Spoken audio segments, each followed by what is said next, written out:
Hey everybody, this is the got some brand new OBS KO K9Xtreme Juniors.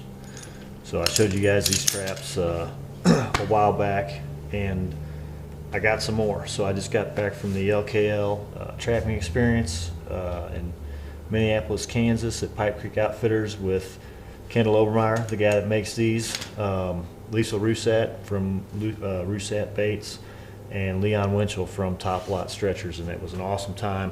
I learned a lot, a lot of good guys, great group, and just a lot of good information on trapping, putting up fur, you know, trap selection, set location selection, just everything. So it was a great time.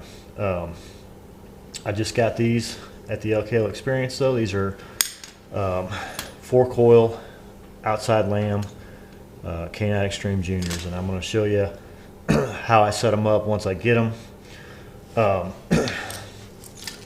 when you first get these things, sometimes they're locked up so hard you can't hardly get them open. I mean, they really lock up hard. So if that happens, tap it, and then I grab them like this and work them a few times, and then from then on, you don't have a problem at all with it. So when I first set them, on the way down, the very first time I set these traps, I take bowstring wax just like this in a tube, and I run it right there, right on the spot where the dog engages on the jaw. Okay, because they all need it. They need some bowstring wax. The pan tension is way too high without that. So I get it down, and the first time I set it in the night latch. You can go up, way up here with that high pan, and go above the night latch. But what I'm doing is seeing where that pan's sitting in the night latch. So that's what I'm worried about right now. So I'm going to set it in the night latch, and you can see I'm right in the night latch. So if you look at this trap, for example, that pan's sitting pretty low. Okay, so I want to raise that pan up. So to do that, on one of these Xtreme Juniors, you're going to need a 7/16 wrench. This nut right here is a 7/16 nut. It can be a little bit of a booger to get to. Make sure you're on it. You know, you've got your spring ends a little bit in the way here, and then you've got your pan a little bit in the way back here. So make sure you get on it good. And it can be a little bit of a bear to break loose, but it will come loose. But make sure you're on it, because it's easy to be, you know, a little bit, you know, not exactly on that nut real good with this in your way and this in your way a little bit, so you can round them off, and then it becomes a big pain in the butt. So don't do that. 7/16 wrench, loosen it up, you know, a turn, maybe a full turn. It doesn't have to be all that much, but you do need to loosen it up some. So because the pan was sitting low, I want to tap this forward just a little bit. So again, I take my hammer with that nut loose, and it's moving, but not very much. Okay, that moved a bunch. So I'm going to leave this bolt loose, and I'm going to check it again and see where we are. So again, I'm going to set it in the night latch. Okay, so it's fully in the night latch, and now it's a little high. Not bad. It's about as too much high as it was too much low. But since we got her all ready to go here, all we have to do to adjust that is just kind of flip it over and just tap in the other direction. And what we're doing is we're moving this plate that holds your pan back and forth on the main frame, essentially. So you can see the space that I created right there when I drove it in. Now I'm trying to drive it out just a little bit. And let's see where it is now.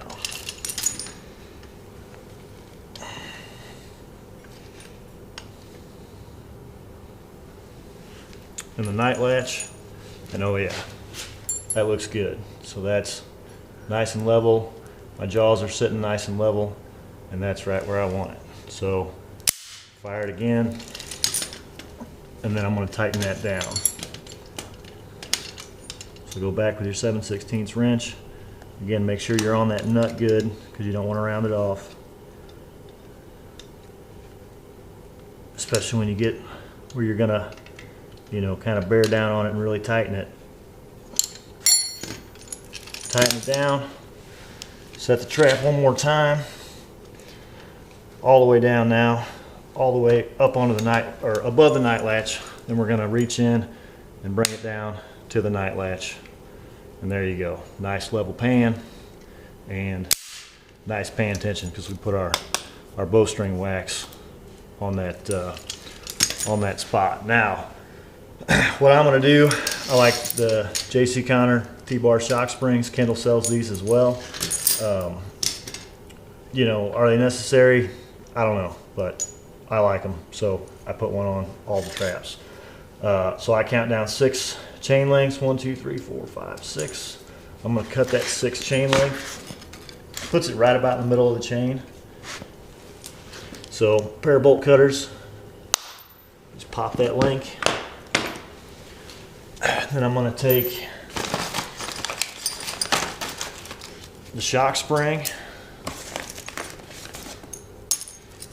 2 MB crunch proof swivels. Run that shock spring just like that through the spring with a T at each end and a hole at each end.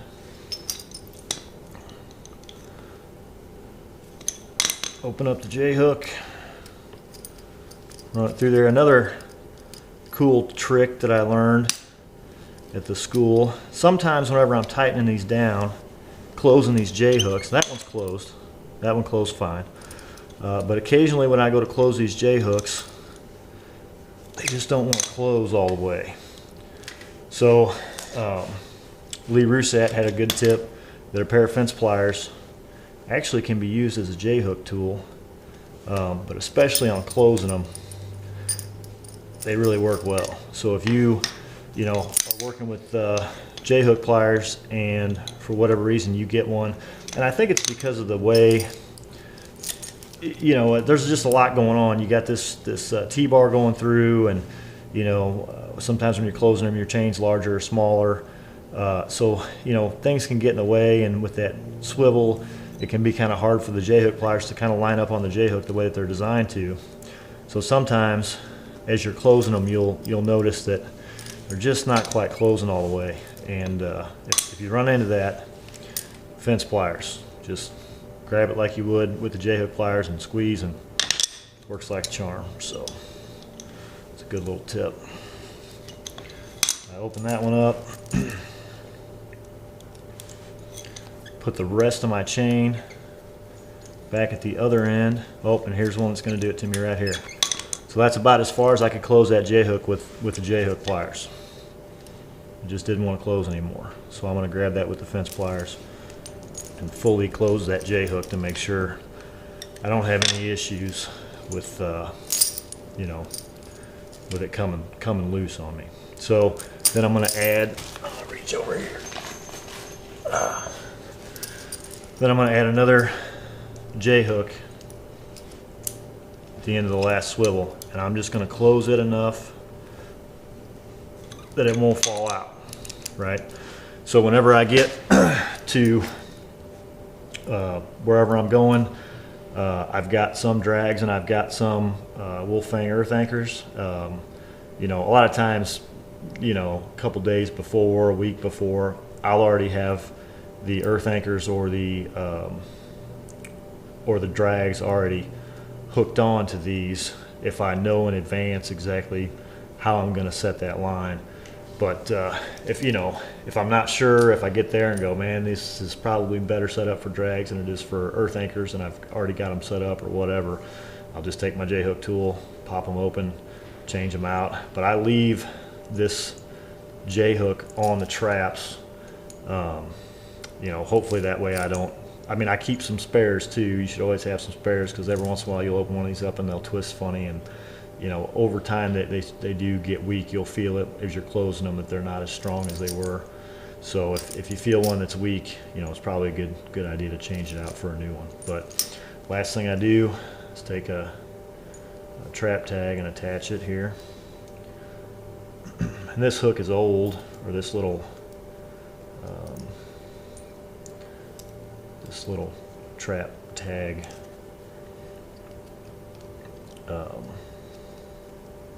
attachment ring is old. It's been opened up and taken off a trap, and now it's getting put back on a trap. So it's not going to close down like they do when they're brand new.